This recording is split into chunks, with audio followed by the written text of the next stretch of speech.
नमस्कार दोस्तों, आपके अपने YouTube चैनल एएल विग स्टडी पर स्वागत है।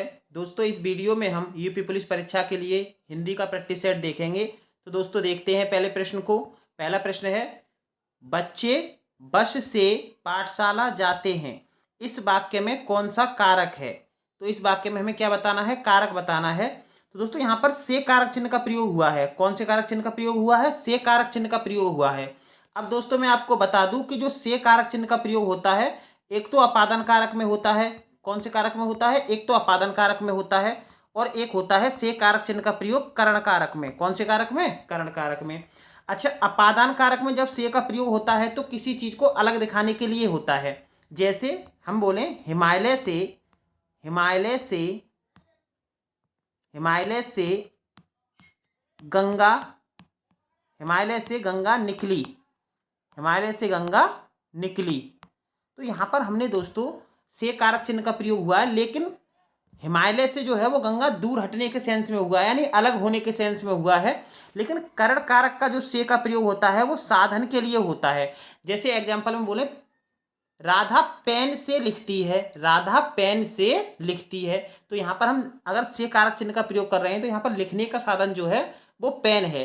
इसी प्रकार से इस वाक्य में देखते हैं, बच्चे बस से पाठशाला जाते हैं, तो जाने का जो साधन है वो क्या है? बस है। तो यहाँ पर जब हमने से कारक चिन्ह का प्रयोग किया है तो वो किसके लिए किया है? साधन के लिए किया है। और जब साधन के लिए से का प्रयोग करते हैं तो वो कर्ण कारक के अंतर्गत आता है, और अलगाव के लिए करते हैं तो वो किसके अंतर्गत आता है दोस्तों? वो अपादान के अंतर्गत आता है। तो राइट आंसर क्या हो जाएगा? राइट आंसर हो जाएगा बी। अगले प्रश्न की तरफ चलते हैं। मैंने तुम्हें पढ़ाया इसलिए तुम उत्तीर्ण हो गए में कौन सा शब्द समुच्चय बोधक अव्यय है? समुच्चय बोधक अव्यय का मतलब होता है दो वाक्यों को जोड़ना। तो यहाँ पर दोस्तों एक वाक्य तो ये हो गया, मैंने तुम्हें पढ़ाया, मैंने तुम्हें पढ़ाया। एक दूसरा वाक्य हो गया, तुम उत्तीर्ण हो गए। लेकिन यहाँ पर जोड़ने का जो काम किया है वो इसलिए ने किया है। कौन से शब्द ने किया है? इसलिए ने। तो इसलिए क्या हो जाएगा? इसलिए हो जाएगा समुच्चय बोधक अव्यय। समुच्चय बोधक अव्यय क्या कौन सा शब्द हो गया यहाँ पर? इसलिए हो गया। आगे देखते हैं, मनोहर सो रहा है, वाक्य में क्रिया का कौन सा भेद है? तो दोस्तों हम यहाँ पर बात करें, मनोहर तो कर्ता हो गया, सो रहा क्या हो गया? क्रिया हो गई। तो यहाँ पर कर्म तो मौजूद नहीं है, तो ये हो जाएगी दोस्तों अकर्मक क्रिया। यहाँ पर कौन सी क्रिया हो जाएगी? अकर्मक क्रिया हो जाएगी, क्योंकि यहाँ पर कर्ता और क्रिया ही मौजूद हैं। तो राइट आंसर क्या हो जाएगा आपका? राइट आंसर हो जाएगा ए। ला और सा का उच्चारण स्थान से होता है, यानी ला और सा जो है वो किस उच्चारण स्थान से बोले जाते हैं? तो दोस्तों यहाँ पर हम बात करें कि ये जो है ला और सा जो हैं दंतव्य होते हैं, यानी दांत से इनका उच्चारण स्थान होता है। ता वर्ग के जितने भी हैं दोस्तों दांत से बोले जाने वाले या दंत से बोले जाने, ता वर्ग के जितने भी हैं, ता वर्ग के 5 जो होते हैं, ते, थे, दे, धे और ने, ये पांचों के पांचों दंत से बोले जाते हैं। एक ले बोला जाता है और एक से बोला जाता है। तो ये सभी जो है वो किससे बोले जाते हैं दोस्तों? इनका उच्चारण स्थान जो है वो क्या है? दंत है। आगे देखते हैं, निम्नलिखित शब्दों में भाववाचक संज्ञा ज्ञात कीजिए। निम्नलिखित शब्दों में से भाववाचक संज्ञा ज्ञात कीजिए। दोस्तों भाववाचक जो संज्ञा होती है वो केवल महसूस की जाती है, आस्पर्शी होती है, आस्पर्शी होती है, इसको हम छू नहीं सकते। अच्छा, पुस्तक की बात करूं, हमें भाववाचक संज्ञा बतानी है। पुस्तक तो जो है वो जातिवाचक संज्ञा है। पुस्तक कैसी संज्ञा है? जातिवाचक संज्ञा है। वाराणसी यानी कोई शहर हो तो वो किसके अंतर्गत आता है? वो दोस्तों व्यक्तिवाचक संज्ञा के अंतर्गत आता है। तो वाराणसी तो व्यक्तिवाचक संज्ञा हो गया, पुस्तक जातिवाचक संज्ञा हो गया, शेर भी क्या हो गया? जातिवाचक संज्ञा हो गया। लेकिन सत्य जो है वो केवल महसूस किया जाता है, वो क्या होगा आपका? भाववाचक संज्ञा होगा। सत्य जो है वो कैसी संज्ञा है? वो भाववाचक संज्ञा है। तो राइट आंसर क्या हो जाएगा? राइट आंसर सी हो जाएगा। इन नामों में से किसकी वर्तनी अशुद्ध है? तो दोस्तों हम यहाँ पर बात करें, सच्चिदानंद एकदम शुद्ध लिखा हुआ है, राहुल सांकृत्यान ये भी शुद्ध है, मांडवी भी शुद्ध है। लेकिन मैथिली शरण जो है वो अशुद्ध लिखा हुआ है। मैथिली शरण जो लिखा जाता है वो इस तरह से लिखा जाता है, मैथिली शरण। ये जो था होता है इस पर भी कौन सी मात्रा होती है? था पर भी कौन सी मात्रा होती है? छोटी ई की मात्रा होती है। तो इस तरह से क्या लिखा जाता है, मैथिली शरण गुप्त लिखा जाता है। तो राइट आंसर जो हो जाएगा आपका ए हो जाएगा। ये वर्तनी जो है वो अशुद्ध लिखी हुई है। आगे देखते हैं। माता पिता दोनों प्रसन्न थे, इस वाक्य में माता पिता के मध्य कौन सा विराम चिन्ह लगेगा? माता पिता के मध्य।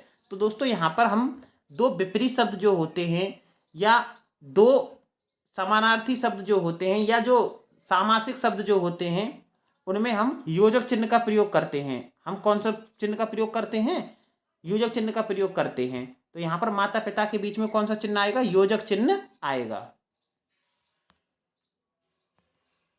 आगे देखते हैं। पहाड़ों पर बहुत वर्षा होती है, वाक्य के रेखांकित शब्द में विशेषण है। पहाड़ों पर बहुत, यहाँ पर हमें जो बहुत पर रेखांकित शब्द हो रहा है इसका हमें विशेषण बताना है। तो दोस्तों हम यहाँ पर ये कह रहे हैं कि पहाड़ों पर बहुत वर्षा होती है, तो हम क्या बता रहे हैं? यहाँ पर परिमाण बता रहे हैं, यानी मात्रा क्वांटिटी की बात कर रहे हैं। तो यहाँ पर कौन सा विशेषण हो जाएगा? परिमाणवाचक विशेषण हो जाएगा। राइट आंसर सी हो जाएगा। आगे चलते हैं। बहू का बहुवचन क्या है? बहु का बहुवचन बताना है तो बहुएं होता है। क्या होता है दोस्तों? बहुएं होता है। नीचे 4 शब्द दिए गए हैं, इनमें से 3 शब्द स्त्रीलिंग हैं जबकि एक शब्द पुल्लिंग है। कौन सा शब्द पुल्लिंग है? हमें क्या छांटना है दोस्तों? हमें पुल्लिंग शब्द छांटना है। चाल, तो चाल तो स्त्रीलिंग है, हम क्या बोलते हैं? अच्छी चाल। तो अच्छी चाल यानी चाल शब्द तो क्या है? स्त्रीलिंग। दाल, इसमें भी हम करें तो क्या बोलेंगे? अच्छी दाल, तो ये भी स्त्रीलिंग हो गया। खाल, तो मेरी खाल, मेरा खाल नहीं मेरी खाल, तो यहाँ पर हम क्या कह सकते हैं? ये भी स्त्रीलिंग है। हमें पुल्लिंग छांटना है, तो गाल शब्द जो होगा वो क्या होगा? पुल्लिंग होगा, क्योंकि यहाँ पर अगर हम सर्वनाम का प्रयोग करेंगे तो ये बोलते हैं मेरा गाल। अगर मेरी का प्रयोग कर रहे हैं तो स्त्रीलिंग और मेरा का प्रयोग कर रहे हैं तो पुल्लिंग। तो राइट आंसर आपका डी की तरफ चले जाओगे। आम खाया जाता है, इस वाक्य में कौन सा वाच्य है? तो दोस्तों यहाँ पर हमारा क्या होगा? कर्म वाच्य होगा। यहाँ पर कौन सा वाच्य होगा? कर्म वाच्य होगा। गायक गीत गा रहा है, यह किस काल का उदाहरण है? तो दोस्तों यहाँ पर बात तो पता चल रही है कि वर्तमान काल है, लेकिन काम के होने की तत्काल पता चल रही है, तो यानी कि हम क्या कह सकते हैं? तात्कालिक वर्तमान होगा। क्या होगा? तात्कालिक वर्तमान होगा। निम्नलिखित में से तत्सम शब्द है। तत्सम शब्द, दोस्तों यहां पर हम बात करें, कान शब्द तो तद्भव है, क्योंकि इसका जो तत्सम होता है वो कर्ण होता है। क्या होता है? कर्ण होता है। सात शब्द भी क्या है? तद्भव है, क्योंकि इसका जो तत्सम होता है वो सप्त होता है। इसी प्रकार से हाथी शब्द भी क्या है? तद्भव है, क्योंकि इसका जो तत्सम होता है वो हस्ती होता है। क्या होता है दोस्तों? हस्ती होता है। लेकिन पुस्तक शब्द की बात करूं, पुस्तक शब्द जो है वो तत्सम शब्द है और हमें तत्सम ही छांटना है। तो राइट आंसर ए हो जाएगा। कर्तरी शब्द का तद्भव रूप क्या है? कर्तरी कैंची को कहते हैं। दोस्तों कर्तरी किसे कहते हैं? कर्तरी जो है वो कैंची को कहते हैं। तो राइट आंसर ए की तरफ जा सकते हैं।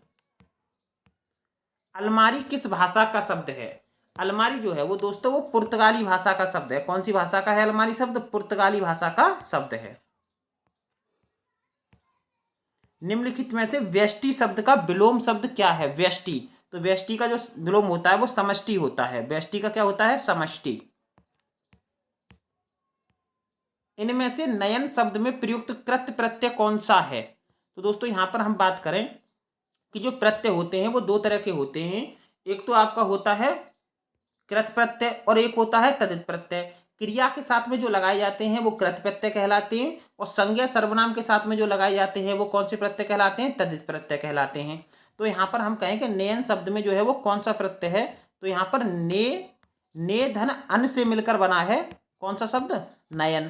तो यहाँ पर कौन सा प्रत्यय हो जाएगा? यहाँ पर हो जाएगा दोस्तों अन प्रत्यय हो जाएगा।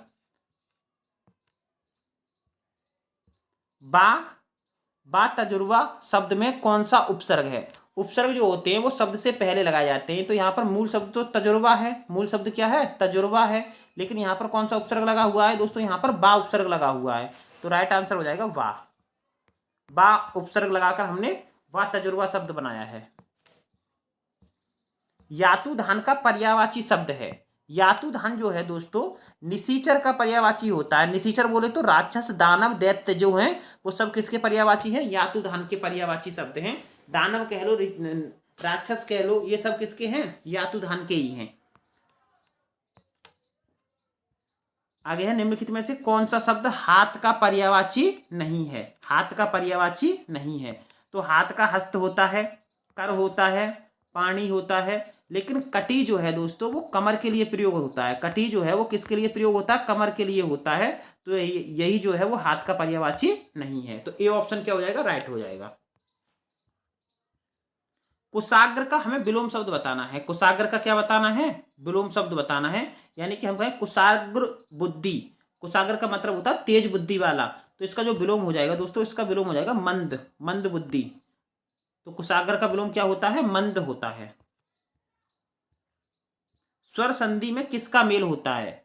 स्वर संधि में दोस्तों दो स्वरों का मेल होता है। किसका होता है, दो स्वरों का मेल होता है। जैसे हम यहां पर कहें कि एक शब्द तो हिम है, एक शब्द क्या है, हिम, और एक शब्द क्या है, आयलय। एक शब्द हिम है और एक शब्द आयलय है। तो अगर हम कहें कि संधि में जो पहले वाला शब्द होता है उसका बाद वाला निकालते तो मां से हम क्या निकालेंगे, आ निकालेंगे, क्योंकि हर एक व्यंजन में क्या छुपा हुआ होता है, हर एक व्यंजन में स्वर छुपा हुआ होता है। और जो बाद वाला शब्द होता है उसका पहला वाला उठाते हैं, तो यहां से हम क्या लगाएंगे, यहां से हम दीर्घ आ उठाएंगे, दोनों मिलकर क्या बनाएंगे, दीर्घ आ मिलाएंगे। तो इसमें हमने क्या कहा कि इसमें दोनों स्वर हैं, इनमें क्या है, दोनों स्वर हैं। तो हिमालय में जो है, हिमालय में जो है वो कौन सी संधि होगी दोस्तों, हिमालय में जो है वो स्वर संधि होगी। हिमालय में कौन सी संधि होगी, स्वर संधि होगी। और स्वर संधि में दो स्वरों का ही मेल होता है। तो राइट आंसर ए की तरफ जा सकते हैं। उपनिवेश से संबंध हो जिसका, उसके लिए एक शब्द, उसे कहते हैं औपनिवेशिक। क्या कहते हैं, औपनिवेशिक कहते हैं। दिए गए शब्द युग्म का सही शब्द युग्म ज्ञात कीजिए। यहां पर हमें ये देखा कलि, कलि और कली, कलि और कली। तो कलि का अर्थ होता है कलयुग और कली का अर्थ होता है कलिका। कली का अर्थ क्या होता है, कलिका। तो राइट आंसर डी की तरफ जा सकते हैं। व्याकरण की दृष्टि से निम्न में से कौन सा वाक्य शुद्ध है। तूने कहां जाना है, तो यहां पर दोस्तों ये तो अशुद्ध है, क्योंकि यहां पर तूने का प्रयोग ना करके तुम्हें का प्रयोग किया जाएगा। तुम्हें कहां जाना है, तुम्हें कहां जाना है, तुम्हें का प्रयोग किया जाएगा दोस्तों। यहां पर किसका प्रयोग किया जाएगा, यहां पर तुम्हें का प्रयोग किया जाएगा। तुम्हें कहां जाना है। श्री कृष्ण के अनेकों नाम हैं, अनेकों का शब्द का प्रयोग नहीं किया जाएगा, अनेक शब्द का प्रयोग किया जाएगा, तो ये भी अशुद्ध है। अनेक शब्द का प्रयोग करेंगे तो ये भी अशुद्ध हो गया।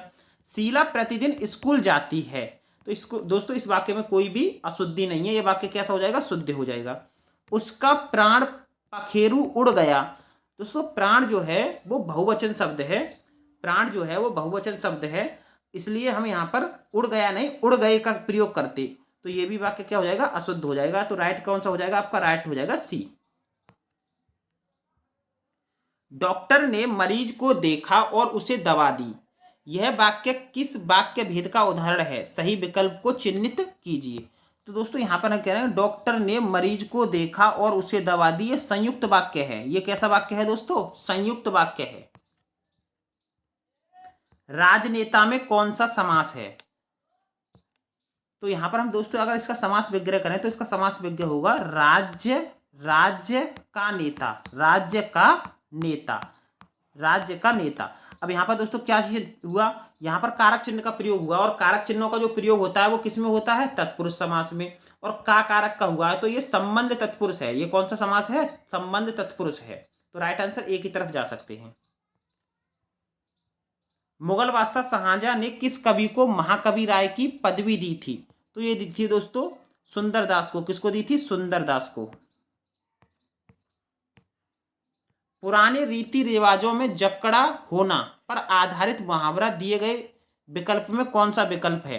यानी पुराने रीति रिवाजों में जकड़ा होना, इसका मतलब होता है लकीर का फकीर होना, लकीर का फकीर होना। अंक भरना, अंक भरना मुहावरे का जो अर्थ है वो है आपका स्नेह से लिपट लेना, स्नेह से लिपटा लेना। इसका राइट आंसर क्या हो जाएगा, स्नेह से लिपटा लेना, सी हो जाएगा राइट। खड़ी बोली निकली है, खड़ी बोली जो निकली है दोस्तों ये पश्चिमी हिंदी से निकली है। खड़ी बोली किससे निकली है, पश्चिमी हिंदी से निकली है खड़ी बोली। लिपि की आवश्यकता होती है, दोस्तों लिपि की जो आवश्यकता होती है वो भाषा को लिखने में होती है। भाषा को लिखने में जो है वो किसकी आवश्यकता होती है? हमें लिपि की आवश्यकता होती है। पंच परमेश्वर किस रचनाकार की प्रथम कहानी मानी जाती है? तो ये मानी जाती है मुंशी प्रेमचंद की। पंच परमेश्वर किसकी प्रथम कहानी मानी जाती है? मुंशी प्रेमचंद की।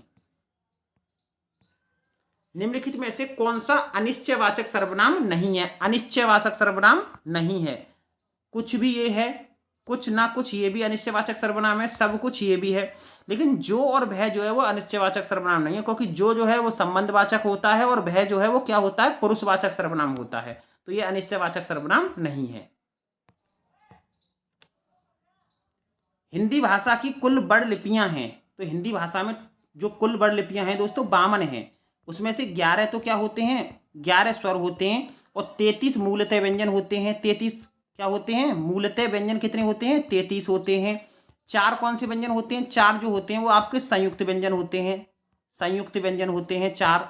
और उसी प्रकार से आप करें, 2 होते हैं अयोगभा, 2 होते हैं क्या? अयोगभा, अयोगभा होते हैं दोस्तों 2। और 2 होते हैं आपके उच्छिप्त व्यंजन। 2 क्या होते हैं? अड़े और ढे। 2 क्या होते हैं? आपके उच्छिप्त व्यंजन होते हैं। ये दोनों जो होते हैं वो क्या होते हैं? उच्छिप्त व्यंजन होते हैं।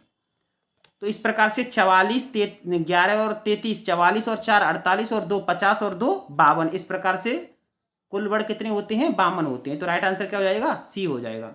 अगर दोस्तों वीडियो अच्छी लगी हो तो वीडियो को लाइक करें तथा चैनल को सब्सक्राइब करें। धन्यवाद दोस्तों।